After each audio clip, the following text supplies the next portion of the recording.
नमस्कार। दो बार कस के हंसेंगे हम लोग। पहले उसके बाद कुछ चर्चा करेंगे आपसे।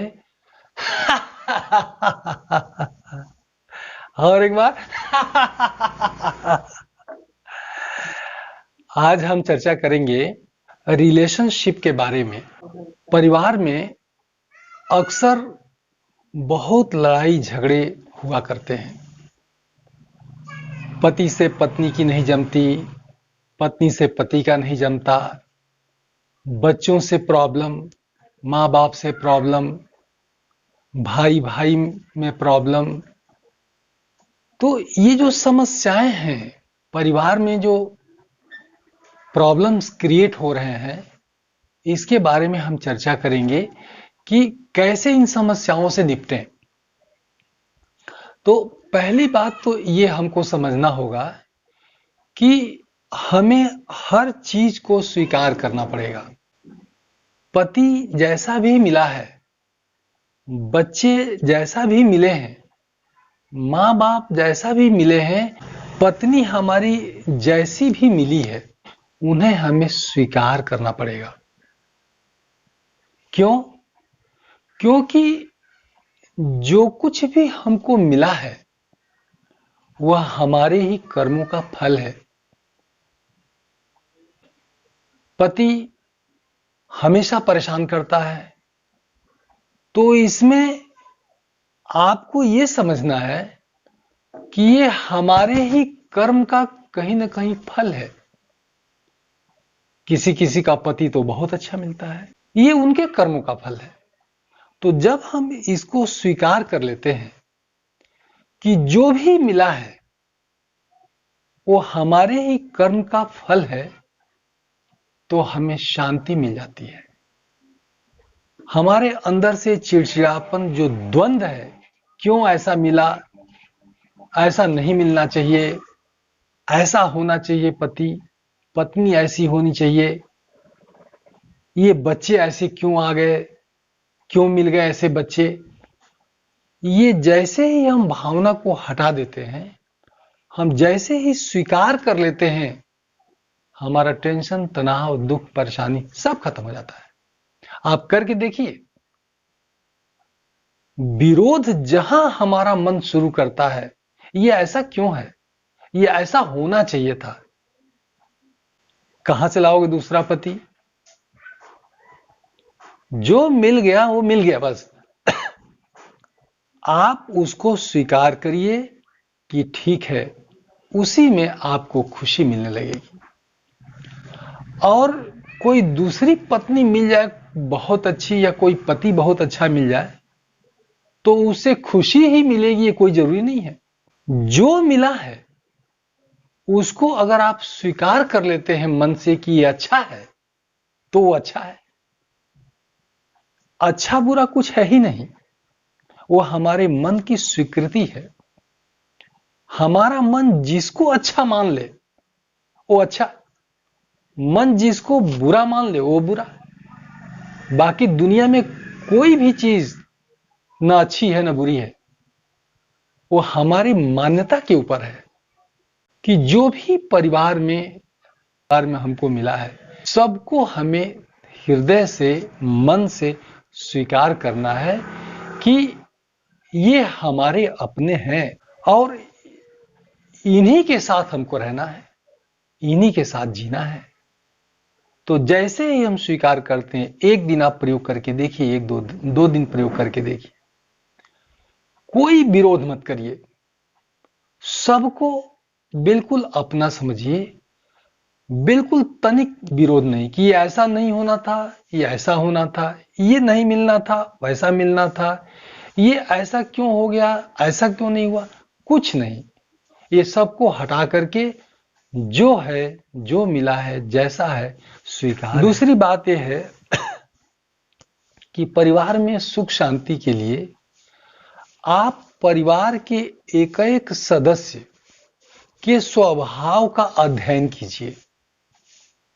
आप ये मत कहिए कि वो ऐसा है तो बहुत चिड़चिड़ाता है, तो जब देखो तब गुस्साता है, हमेशा उल्टा पुल्टा बोलता है, समय से घर पे नहीं आता, आप ये सब कहने के बजाय आप एक एक व्यक्ति के स्वभाव का अध्ययन कीजिए। देखिए, बहुत महत्वपूर्ण बात है। जैसे ही आप उसके नेचर को पहचानने की कोशिश करते हैं, अध्ययन करते हैं कि इसका तो स्वभाव ही ऐसा है, तो फिर आप उससे लड़ेंगे ही नहीं, आप उसका विरोध नहीं करेंगे।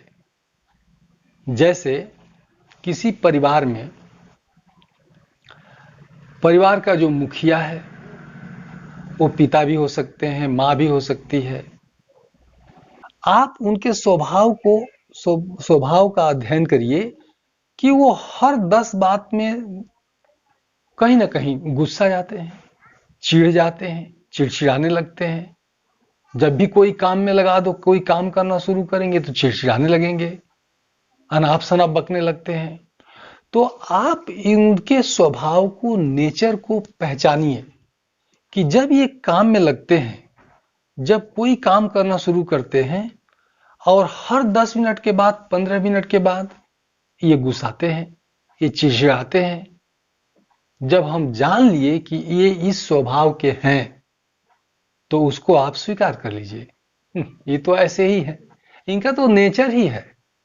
आप दूसरों से भी ये कहते हैं, अरे बुरा मत मानिएगा, ये तो उनका स्वभाव ही है, वो तो ऐसे ही करते हैं।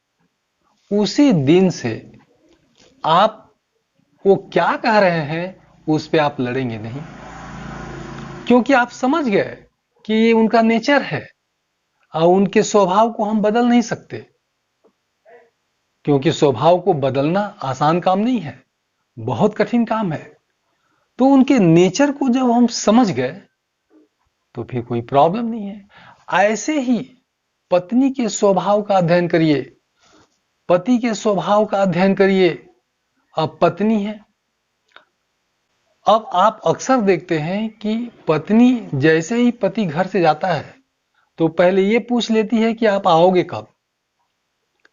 पहले यही पूछती है, आप कितने बजे लौटोगे। आपने कह दिया कि मैं 4 बजे आऊंगा और आप 6 बजे आए तो घर में शुरू हो जाएगा कलह चालू। कहां थे 2 घंटा, आप मेरे को बताओ, पूरा स्पष्टीकरण देना पड़ेगा।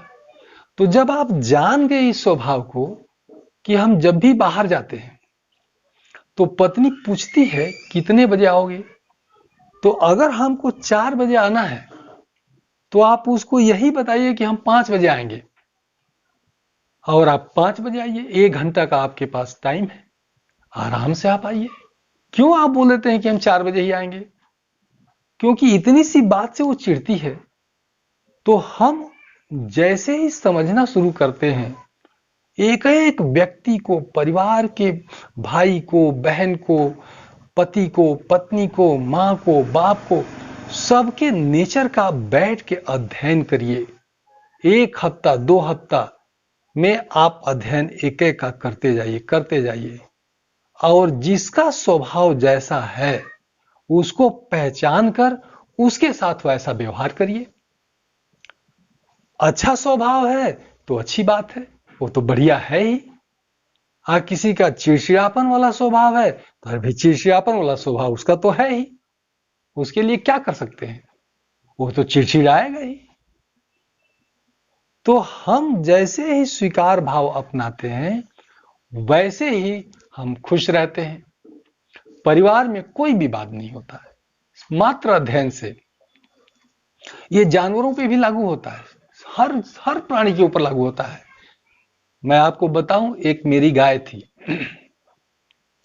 वो गाय, उसके पास जैसे ही चारा लेकर के आप जाएंगे तो मारने दौड़ती, उसके पास से गुजरेंगे तो मारने दौड़ती।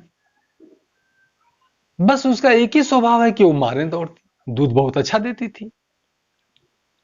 अब घर के लोग बहुत परेशान, इसको बेच दो, तो ये दूध तो अच्छा देती है लेकिन ये मारने दौड़ती है, उठा के पटक देगी तो क्या होगा।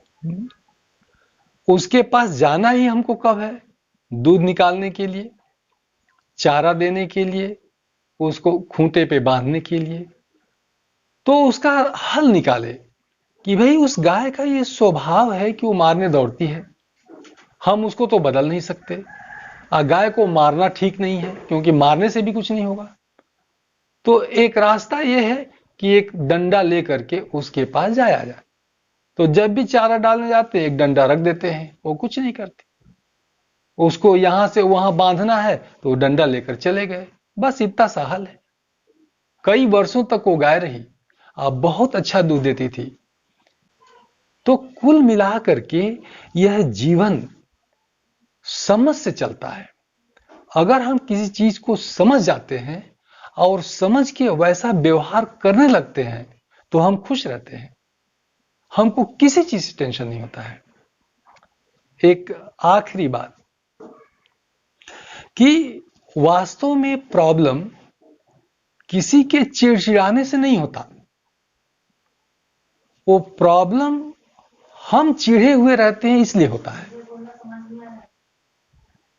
यानी हमारे मन में उथल पुथल चल रहा है, द्वंद्व चल रहा है, हम खुद चिड़चिड़े हो गए हैं, इसलिए किसी की बात हमको बुरी लगती है।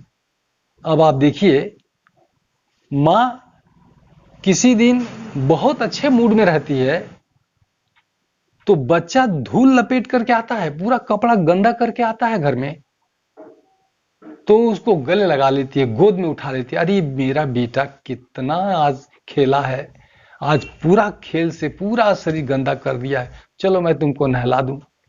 उसको खूब प्यार करती है, झाड़ती है, पोंछती है, उसको और नहलाती है और कपड़े पहनाती है। लेकिन वही मां किसी दिन अगर पति ने डांटा है, उसके मन में चिड़चिड़ापन है, गुस्सा है, तो उस दिन क्या होता है? उस दिन वही बच्चा वही कपड़ा पहन करके वही धूल लपेट करके आता है तो उसको देखते ही तड़ तड़ उसको पीटना शुरू करती है। क्यों? कहती है कि तू आज कितना गंदा है, ऐसे ही खेला जाता है, ऐसे धूल लपेट के आया है, तू बहुत बदमाश हो गया है, और उसको तड़ तड़ तड़ तड़ पीटती है। वास्तव में बच्चे में कोई कसूर नहीं, हमारे अंदर कसूर है।